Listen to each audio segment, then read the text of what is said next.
The Van Gogh Museum gets millions of visitors every year, so I went in with one question. Is it really worth it? Or is it the most elaborate tourist trap in Amsterdam? And this museum is home to the largest collection of Van Gogh's work in the entire world. When we came by earlier, there was literally a line of people that didn't buy the tickets. We did buy our tickets like a month ago, so at least we're good there. Tickets were €25 per person, and if you wanted the audio tour, it was just gonna cost a few extra dollars, and you can't buy the tickets at the door. We showed up a little bit early to our booking time, but they let us in with no problem. Okay, Enjoy. cool, thank you. And look at this place. Even just the staircase is beautiful, and we were so excited. They gave us these little phones for the audio tour. Cool. High tech. Are you ready to go?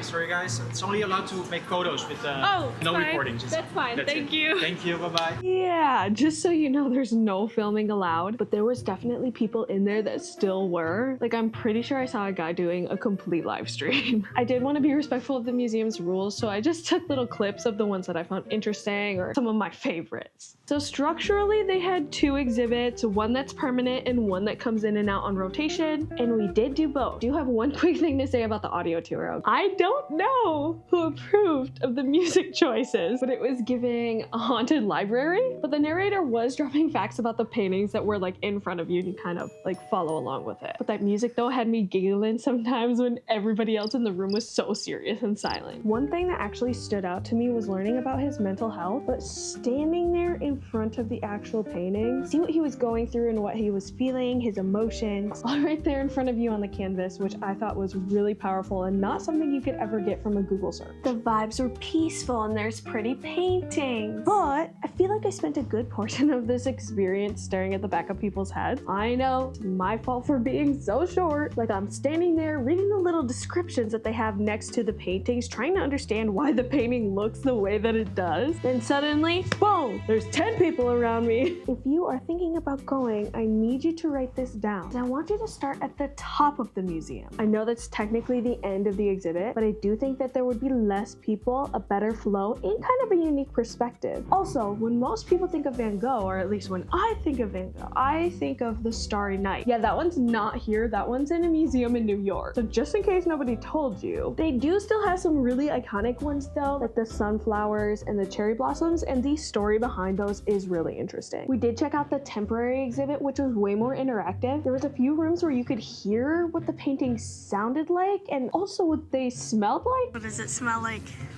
Yellow. Yellow. And then there was a separate room with this intense yellow light. You see these dots on the walls? Yeah, they were all different colors, but in this shot right here, they all look kind of the same. To me, felt like it meant something a lot deeper. Overall, we did spend about an hour here. Was it worth it?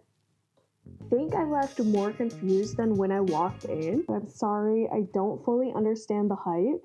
Please don't hate me. But for $25 and a quick side quest, I do think it's worth it, and I would only ever go once. So if you guys have any questions about this experience, please let me know. I need somebody to talk to about this. Don't forget to subscribe, stay curious, and I'll see you guys in the next side quest.